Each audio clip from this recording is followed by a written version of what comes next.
Hey guys, welcome back, it's Ripe again. In today's video, my ridiculous boss fired me for being disabled. I made sure that the company ended up losing millions of dollars per day. Here is what I did. Let's dive right into the story. So I used to work for a company where I was basically the only guy that knew anything about how to run data. Hell, most of the people could not understand how to enter the data by turning client information into numbers. Every year I also did an important job for that company, which involved running some statistics that had to be given into our parent company. The job details are boring and somewhat confidential, hence my vagueness. Either way, I got hit by a drunk driver in 2014 and my car went off the road and into a ditch. I was wearing my seatbelt, so I didn't go flying through the window, but my leg got caught in a weird angle under the seat. It was mangled, but more importantly, it was not getting any blood flow. I was unconscious, but it took hours until somebody called for the police and I went to the hospital. I ended up losing that leg and being confined to a wheelchair. I don't sit and wallow and was back to work as soon as I could be cleared by the doctors. I can only say that I was lucky to be alive and that my job involved sitting anyway, so I didn't need any special arrangements. I missed 3 months of work and during that time, my boss had gotten a promotion and had been replaced by something else from a sister company. He did not know who I was, just that an employee was out on injury. Coming back involved a lot of warm welcomes from my coworkers that were glad that I was okay.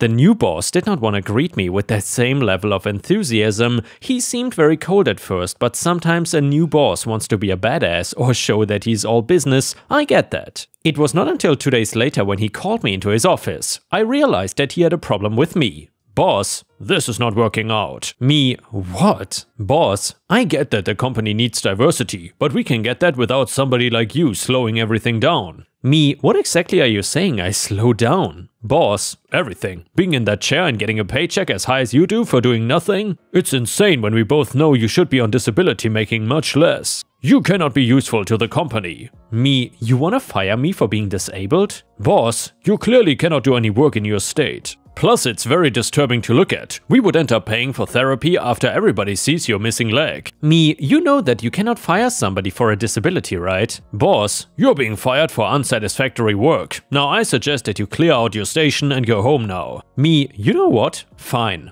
I did not want to lose my job, but with a guy like this there was no winning. However, he had no idea what I did for the company and that I was the only hired and only qualified person for my position. While I cleared out my desk, I also made sure to clear my computer. All of my unfinished or unsubmitted work is now gone. I went home and relaxed. There was nothing to do except wait for the blow up and see how long it would take for them to call me. A few coworkers called asking if I left because of my injury, and I let them know that I was fired by the new boss for being disabled. They were not pleased hearing that, and all of the extra effort they used to put in was also going away. Without the data or any of my reports, an entire sector of the company could not do anything but just sit and twiddle their thumbs. Nothing was moving, and you can be sure that the parent company was not happy about a standstill. I found out later that during this time, they were losing close to $1 million a day. And sure, they could hire a new person, but it would take time to train them and for them to get the work done.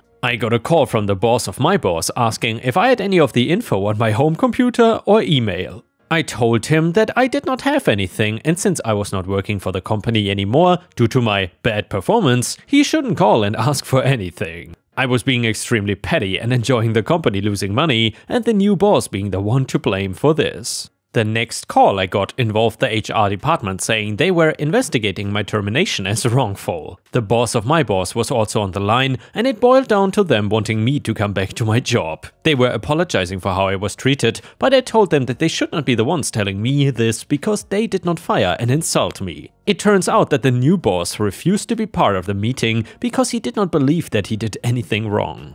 They could not tell me this, but I found out from a coworker that he went on a full ableist tirade so loud that everybody could hear him, refusing to believe that the work I did was that important because I was disabled. The HR reasoning of him not being there was just not being able to make it. I told them under no circumstances would I go back to work under a man that had so little regard for people as him.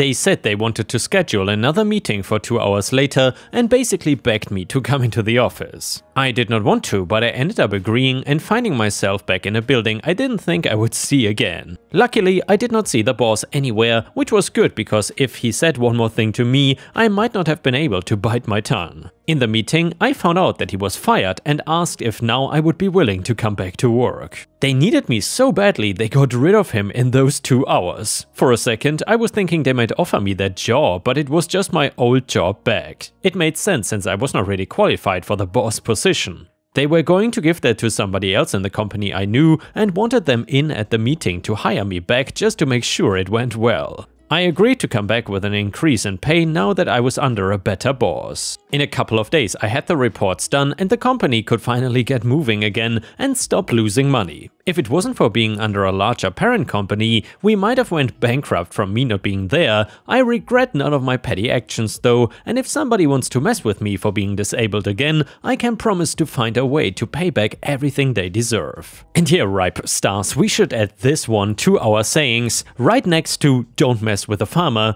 we should say "don't mess with disabled people." You will deeply regret it. Either way, if you enjoyed the story, please don't forget to like the video and maybe even post some star emojis in the comments if you want to support me. Anyway, the next one is titled "Revenge for My Dog." A couple months ago, our lovely older pit bull was fighting cancer and we had the painful decision made to have her put down. She was low on energy at this point, moving was difficult and getting her to eat was getting nearly impossible. With that, one of the only things we wanted to give her was one last day outside in the backyard. So the day before she was about to be put to sleep in the early morning, I set out to set up a tent in our backyard and filled it inside and outside with things our dog absolutely loved. I noticed as I was setting things up, the neighbor behind us was placing sticks and leaves in their fire pit, which normally I wouldn't care at all, but the poor dog is having trouble breathing at this point. I figured it would not be an imposition to let them know my current situation and asked if they could postpone the burning just for today. The wife let me know that they are just gonna be burning a few things to clear their yard and it won't last very long. And also she gave me some level of understanding about the dog. With that, she lit up the fire and the smoke billowed into my backyard. For some context, the neighbor is directly behind my property. I have about a 100 foot by 100 foot backyard and theirs is about 50 foot length by 100 feet wide. Just to add this, I don't mind if people are burning things around me. I'm not particularly fond of it, but if it makes them happy, that makes me happy. A few hours go by, I notice they are still outside adding more things to the fire. I approach and ask them kindly on an ETA, trying to be as patient and understanding as possible. They say they are almost done and a few hours later there's a raging fire outside and I can visibly see the husband outside pointing at my home, yelling and then adding actual campfire logs. No longer just leaves and sticks. At this moment I'm not angry, I'm just very sad. The poor dog is not gonna have the last day we wanted to give her. We would take her somewhere else but don't want to stress her, so we spent the rest of the day inside. Later that night, around 9 PM, as the sun is setting, I go out for a walk and notice the damn fire is still roaring. Mind you, as it was most of the time with no one there. At this moment I'm now pissed off and started looking into state laws, city laws and everything in between. From this I find out that my city has an ordinance that clearly states a fire pit cannot be within 50 feet of a structure. I could, if I wanted to, contact the city and have it stopped simply because no matter where they place it in their backyard, it will be within 50 feet of their home. But that seems non-permanent enough. I was already considering getting a fence installed and already had multiple quotes. It was hard to swallow a bill for $15,000, but within 24 hours of this situation, guess what I paid for? The fence will be installed within the next couple weeks around the edge of my property, and their fire pit is no further away than 10 feet from my fence. And the next one is titled "Don't Be Entitled." I just received the forms for this year's food festival and I was reminded of what happened last year. After the first quarantine, the mayor in my city decided to organize a food festival in August. Because it was a success, it has become an annual event. I've taken part on both of them and planning to take part this year as well. While participants go with tried and true handheld, to a degree recipes, I use it to try new things that maybe update my menu. And anyway, to the story. As a crew, we had the experience of the previous year of what about to expect. I had gone with one tweak of a standing recipe I had, which was pulled pork sandwiches, and one new one. The new one was a sandwich with smoked sausage, grilled onions, peppers and eggplant and a feta cheese sauce. Since the opening hours for the festival were 11 to 23 o'clock, we planned on having a 3-man crew, 2 cooks, 1 apprentice, on site with enough food to cover the rush hour of lunch and restock when the crew changed at 17 o'clock. If they needed anything, they would give us a call and we would bring it from the shop. We were about 500 yards away. Well, that fateful August day we received a call from the crew around 13 o'clock that they were running low on vegetables and cheese sauce. Apparently, a cruise ship had anchored outside of the city's port and had debarked most of their passengers for 12 hours in the city, and most of them hit the food festival. So then I grab a portable fridge loaded with vegetables and sauce and head to the stand. Having a pass, I move fast through the entrance, 1 entrance and 1 official exit for both staff and visitors. But I catch some glares. As I stepped inside the food court, I noticed that almost every stand had a big line in front of them. As I move past our line to reach the stand's door, I hear people shouting, "Hey, where are you going? And get back in line!" I'm almost at the door when someone grabs my shoulder, which for various reasons connected to my past is not a good move. I then turn around to see a grey-headed older man dressed in classic tourist attire, light yellow shirt, khaki shorts, white socks and sandals and a hat. Tourist still holding my shoulder. "You cannot cut the line like this. People are waiting." Me, "First remove your hand. Second, I need to cut the..." Tourist, "No, you need to go back in line." At that point, one of my cooks is almost hanging over the counter, waiting for the ingredients, and I'm starting to lose my temper. But I give another try. Me, "I need to go in there to..." Tourist now red in the face and shouting, "No, you need to get back in line and wait for your food." Young people these days, mumbling. Well, that was it for trying. Time for my inner Neanderthal, me forcibly removing his hand from my shoulder. "Me not cut line, you no eat, okay?" He looks at me shocked, and when finally my cook shouted, "Hey boss, can I have the stuff now?" I handed him the fridge and told him not to sell to that guy. My cook's reply, "I know better than to feed wild animals." And the next one is an Am I the A-hole story. So my coworker, 26 female, lost her adoptive dad 6 years ago and lives with her adoptive mom. Let's call my coworker Pam, not her real name. Pam has been working with me for a few months now, and it's really clear that she does not know how to think on her own. Her mom still packs her lunch and she drives her to work when it rains. Now, Pam does not have any sort of disability or delays. She's very much able to do everything on her own, but has been coddled her whole life. Now, her mom has gotten a job offer in another country. Pam has made it clear that she doesn't want to move and will be staying here if one of her older siblings adopt her. She had 3 older siblings, 45, 42 and 37. Pam is the youngest and was adopted from another country at the age of 3. I told her that it's so sweet that she'll be living with a sibling, but I asked her what she meant by adopting her since she is 26 and the legal age is 21. She says that she needs to be adopted to stay because who's gonna take care of her since her mom is leaving? I asked her to explain. This woman does not pay any bills. She has no idea how to cook for herself or live on her own. I asked her if there's a reason why she cannot live on her own, and she told me that it was too hard and it's better if someone just takes responsibility for her. I told her that the only way they can adopt her is if she releases her rights to her siblings, and the court would have to determine if she is incapable to be on her own. She told me, "That's fine, I don't want to be responsible to be on my own."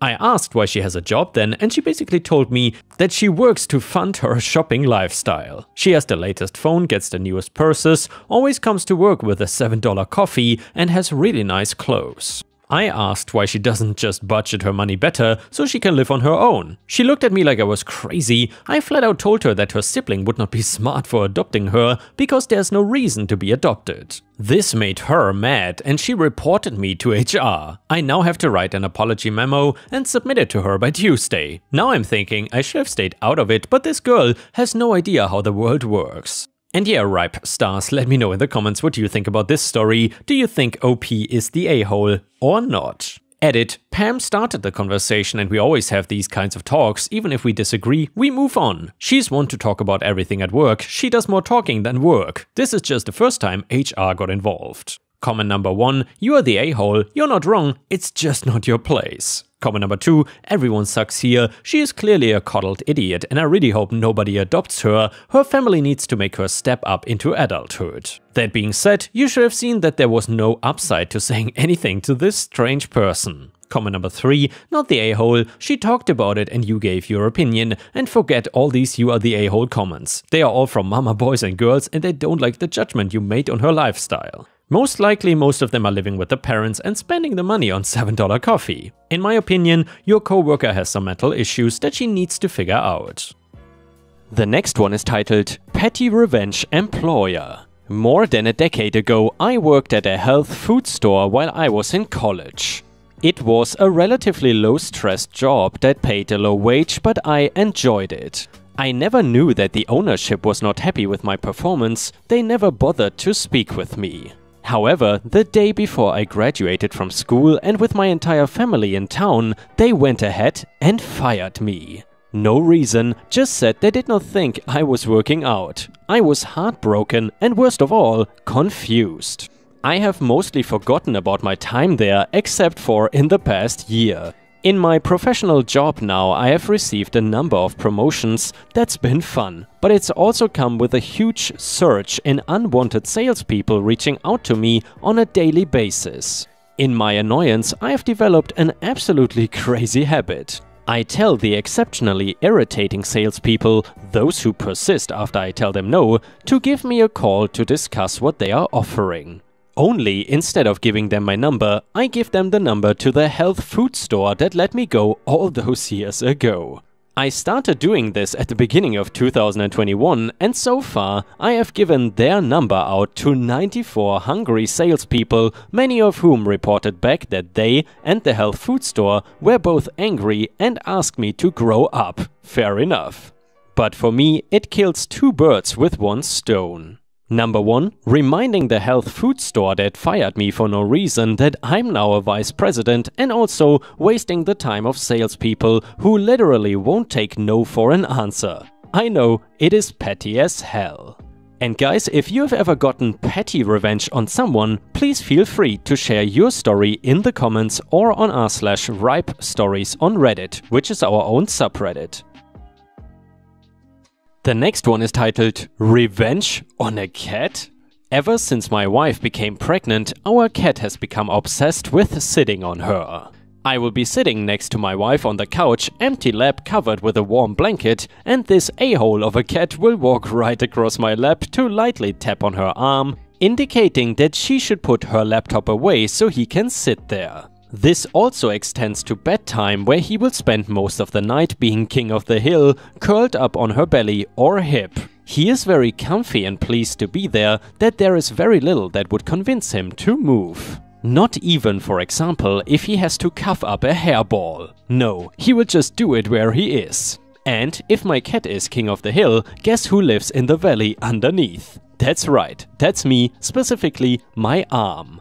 So that is how last night at 3 AM you would find me quietly trying to scrub cat vomit off of my arm and the blanket while also quietly swearing at the cat who showed no remorse. But I had a trick up my sleeve. See, my wife has a natural instinct that when she senses me to roll over in bed, she changes positions as well.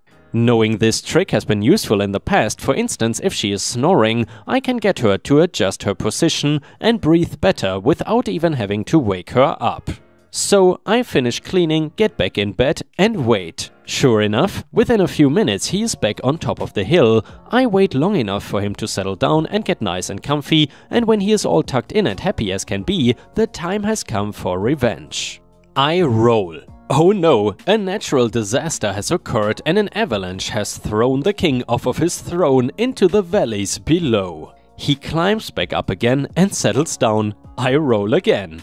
Earthquakes. The ground moves beneath him and the king falls once again. Disaster after disaster befalls the kingdom. Oh, the humanity. Okay, by the way, I only did it like 3 times. Was it petty? Yes. Did it delay my own getting back to sleep? Also yes. Was it satisfying? Hell yes. I love my furry little gremlin, but seriously, F you sometimes. And then an update from OP's wife. Wife here can confirm that His Majesty has become an utter cuddlebug since I've been pregnant, but this is the first and probably only instance of projectile vomit employed on my spouse, whom His Majesty also loves. I slept through most of this story, but I can confirm that the next morning he had reclaimed his throne on my hip and was purring very happily when I woke up. Comforter is in the wash. His Majesty is currently getting butt rubs from OP and there are no hard feelings at all. And with this, we have reached the end of the video. However, if you cannot get enough of my content, please check out my endless playlist, where you can find thousands of hours of content. In addition, please don't forget to subscribe to my channel to not miss any of my daily uploads. Thank you so much in advance, and I hope to see you again tomorrow.